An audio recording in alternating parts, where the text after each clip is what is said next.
ፋኖ በአገዛዙ ላይ ወታደራዊ የበላይነት መውሰዱ ተረጋግጧል። በክልሉ የሚደረጉ የደፈጣ ጥቃቶችና የፊት ለፊት ውጊያዎች ዛሬም ቀጥለዋል። በተለይም በጎንደር በተደረጉ የደፈጣ ውጊያዎች የአገዛዙ ጦር ከባድ ኪሳራን አስተናግዷል። በፋኖ ከባድ ምት እያስተናገዱ ያሉት የአገዛዙ ጄኔራሎች ደግሞ አስቸኳይ ስብሰባ መቀመጣቸው ተሰምተዋል። ቀዳሚው መረጃችን ነው። የጀዋር መሐመድ የፖለቲካ ቅዠትና የስርዓቱ አጋርነት ሚስጥር ተጋልጧል። በኢትዮጵያ ፖለቲካ ውስጥ በተቃዋሚነት ስም ተሰልፈው ነገር ግን የስርዓቱ ረዳትና አስኳል ሆነው የሚያገለግሉ ግለሰቦች መጋለጣቸው ቀጥለዋል።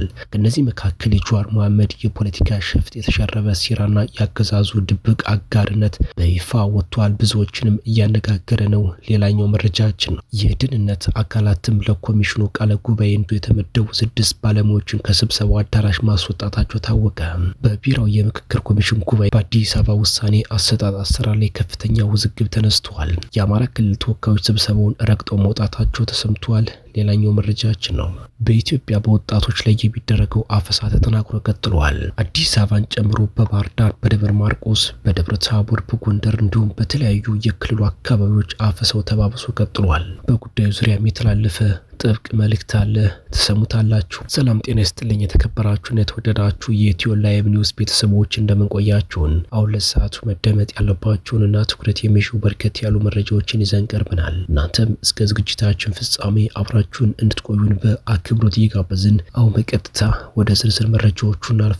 የጀዋር መሐመድ የፖለቲካ ግዠትና የስርዓቱ አጋርነት ሚስጥር ተጋልጧል። በኢትዮጵያ ፖለቲካ ውስጥ በተቃዋሚነት ስም ተሰልፈው ነገር ግን የስርዓቱ ረዳትና አስኳል ሆነው የሚያገለግሉ ግለሰቦች መጋለጣቸው ቀጥለዋል። ከነዚህ መካከል የጀዋር መሐመድ የፖለቲካ ሸፍጥ የተሸረበ ሴራና የአገዛዙ ድብቅ አጋርነት ዛሬ ላይ እውነታው ወጥቶ ሙሉ በሙሉ ተጋልጧል። ግለሰቦች የያዙት የፖለቲካ ቁማርና ያሰቡት ስልጣን ተጨባጭ ሳይሆን ሲቀር ወደ ተስፋ መቁረጥና ወደ ፖለቲካ እብደት ማምራታቸው የማይቀር ተፈጥሯዊ ሂደት ነው ይላሉ የፖለቲካ ተንታኞችን። ሰሞኑን የአማራ ፋኖ ብሔራዊ ንቅናቄ የህዝብ ግንኙነት መምሪያ ኃላፊ አርበኛ አስረስ ማረ ዳምጤ ከአንከር ሚዲያ ጋር ባደረገው ቆይታ ፋኖና የኦሮሞ ነጻነት ሰራዊት በወለጋ ምድር በጋራ እየሰሩ መሆናቸውንና ታሪካዊ ትብብራቸውን በቅርቡ በይፋ እንደሚደመደም ማብሰራቸው ይታወሳል። ይህም ህዝባዊ ተስፋን የፈነጠቀ ዜና የጀዋር መሐመድን የፖለቲካ ሚዛን ክፉኛ በማናጋቱ ወደ ሙሉ መደናገጥና የፖለቲካ እብደት ውስጥ ከቶታል።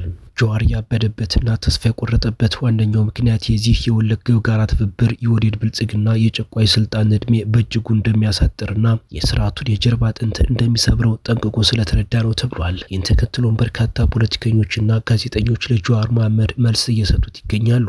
ከነዚህ መካከልም ፋሲል የኔዓለም አንዱ ሲሆን ጀዋር እንደሚባለው የቢዛሞ ፋኖን አብይ አህመድ ካቋቋመው ጥሩ ነው ብሏል። ግዛዙ ራሱን በራሱ እየበላ ነው ማለት ነው ብሏል። የቢዛሞ ፋኖ ጉዳት ሲያደርስ የምናየው በመከላከያ በሚሊሻዎች ላይ ስለሆነ አብይም አቋቁሞት ከሆነ ግፋበት የሚያስብል ነው። እኛ የሚያገባን የለም። የመከላከያ አዛዦች አብይ አንተ አቋቋምከው ፋኖ እየጨረሰን ነው ብለው ይጠይቁት ሲልም ሐሳቡን አጋርቷል። በተጨማሪም ከዚህ ውጭ የፋኖ ኃይሎች ንጹሃንን ኢላማ ሲያደርጉ ስላልሰማን የምንወቅስበት ነገር የለም። ንጹሃንን ሲገድሉ ካየን ግን ዝም አንላቸውም የሚለው ፋሲል የኔዓለም ምናልባት ፍረጃው ከጀግንነታቸው ለማሳነስ ታስቦ ከሆነ የሚሆን አይደለም። ጄኔራልና ኮሎኔል ከመግደል በላይ ከ30 በላይ በሆነ መኪና ተጭኖ የመጣን ገዳ ኮማንዶን አመድ ሲያደርጉት አይተናልም ሲል ገልጿል። መረጃዎቻችን ሲቀጥሉ የፋኖ ኃይሎች ወታደራዊ የበላይነት መውሰዳቸው ተረጋግጧል። የብልጽግናው ጸረ አማራ አገዛዝ በአማራ ሕዝብ ጦርነት ማወጁን ተከትሎ ሀብትና ዝና ክብርና የተደላደለ የወሳ ያጓጓቸው ዱር ቤት የጫካው ጉርቤት ያሉ ጀግኖች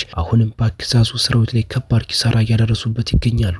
ስመገናና የነበረውን ምስራቅ እዝ በፋኖ ኃይሎች አስጨረሰው መሐመድ ተሰማን ጨምሮ ሌሎች አማራ ክልል ተሰማርቶ የሚገኙ አዛዦች የዝ አመራሮች በተገናኙበት በዚህ ስብሰባ የአማራ ክልል አብዛኛውን ስፍራ ለፋኖ ማስረከባቸውን አምነው ለሌላ ወታደራዊ ዘመቻ ቀጠሮ ይዘው መለያየታቸው ተሰምቷል። አውደ ግንባር ላይ የፋኖ ኃይሎችን ክንድ መቋቋም አቅቶት ወደ ዞን ከተማ ሸሽቶ የመሸገው ታጣቂያቸውን አዝምተው ድል ለማድረግ አዲስ እቅድ የወጡት አዛዦቹ መስከረም 1 ላይ በፋኖ የተያዙ ሁሉንም አካባቢዎች ለመቆጣጠር ያለመ ዘመቻ ለመጀመር መወሰናቸውን የተሰማው ወታደራዊ አዛዦቹ ለደረሰባቸው ሽንፈትና ውድቀት የአማራ ክልልን የብልጽግና አመራሮች በቅድሚያ ተጠያቂ ተጠያቂ ማድረጋቸው የተገለጸ ሲሆን አማራን እናስከብረዋለን በሚለው የተለመደ የፉከራ ውይይታቸው ላይ በቅርቡ የተሾመው የአማራ ክልል ፖሊስ ኮሚሽነር መገኘቱንም ከውስጥ በደረሰን መረጃ ለማረጋገጥ ችለናል። በየአቅጣጫው የፋኖ ኃይሎችን ፈርጣማ ክንድ መቋቋም አቅቶ የተበታተነ ኃይላቸውን ሰብስበው ለመስከረም 1 ለብልጽግና የድል ዜና እናሰማለን ብለው የመከሩት አዛዦቹ ለስብሰባ የተቀመጠውን ውሃ ጠጥተው ሳይጨርሱ በተለያዩ አካባቢዎች በተከፈቱ ውጊያዎች በርካታ ኃይላቸው እስከ ወዲያኛው መሸኘቱ ተሰምተዋል።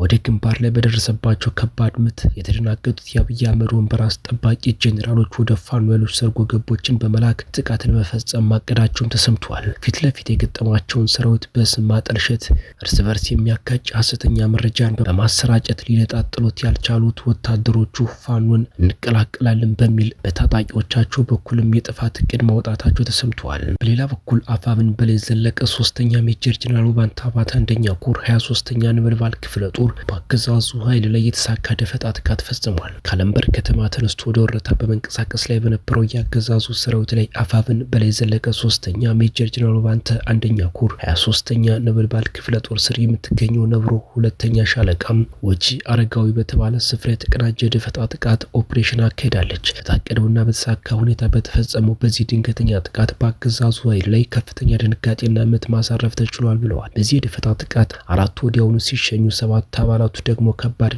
ቀላል የአካል ጉዳት አስተናግደዋል ነው የተባለው። በሌላ መረጃ የደህንነት አካላት ለኮሚሽኑ ቃለ ጉባኤ እንደያዙ የተመደቡ 6 ባለሙያዎችን ከስብሰባው አዳራሽ ማስወጣታቸው ታውቋል። በቢሮው የምክክር ኮሚሽን ጉባኤ በአዲስ አበባ ውሳኔ አሰጣጥ አሰራር ላይ ከፍተኛ ውዝግብ ተነስተዋል። የአማራ ክልል ተወካዮች ስብሰባውን ረግጠው ወጥተዋል።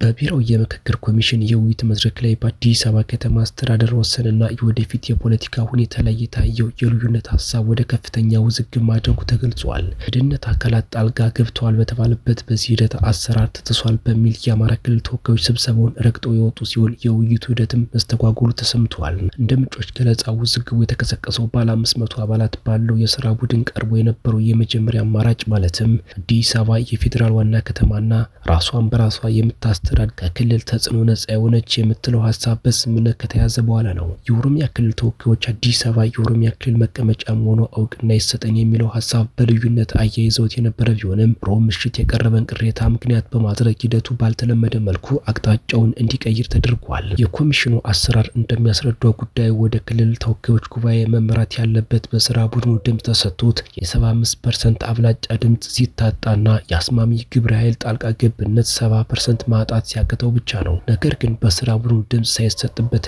ህጋዊ ሂደቱ ሳይጠናቀቅ ጉዳዩ በቀጥታ ወደ ክልሉ ተወካዮች ጉባኤ እንዲመራ መደረጉ የአሰራር ጥሰት ማስነሳቱን ተሳታፊዎቹ ገልጸዋል። ትናንት ሐሙስ በተካሄደው የክልሉ ተወካዮች ስብሰባ ላይ የአማራ ክልል ርዕሰ መስተዳድር አረጋ ከበደ እንደዚህ የሚያወዛግቡ አጀንዳዎች ይታገዱ፣ ፓርክ ይደረጉ፣ በሚያስማሙ ነጥቦች ላይ ብቻ እንወያይ በማለት ሂደቱን የተቃወሙ ሲሆን የክልሉ ተወካዮችም የቀድሞ አሰራር ይከበር በሚል ስብሰባውን ረግጠው ወጥተዋል። በጥበቃ ላይ ያሉ የደህንነት አባላትም ለኮሚሽኑ ቃለ ጉባኤ እንዲይዙ የተመደቡ 6 ባለሙያዎችን ከስብሰባው አዳራሽ ማስወጣታቸውንና አባላቱ ላይ ጫና ማድረጋቸው ተገልጿል። በተካሄደው ድምፅ አሰጣጥ የኦሮሚያን ጥያቄ ሶማሌ፣ አፋር፣ ደቡብና ሲዳማ ክልሎች የደገፉ ሲሆን የሐረሪ፣ ድሬዳዋና ጋምቤላ ተወካዮች ድምፅ ታቅቦ አድርገዋል። ሂደቱ ከኮሚሽኑ ገለልተኛ ህገወጥ ወደ ፖለቲካ ጫና ማደጉ የሂደቱን አጠቃላይ ህጋዊነትና ተቀባይነት አደጋ ላይ ጥሎታል ተብሏል። የተወደዳችሁና የተከበራችሁ በመላው ዓለም የምትገኙ የሚዲያችን ቤተሰቦች ለሰዓቱ ያዝናቸው መረጃዎች እነዚህን መስሉ ነበር። እናንተም እስከ ዝግጅታችን ፍጻሜ አብራችሁን ስለቆያችሁ ምስጋናችን ከልብ ነው። በሌላ አዲስ ወቅታዊ መረጃ እስከምንገናኝ ያላችሁበት ሁሉ ሰላም ተመኘን። ጤና ይስጥልን።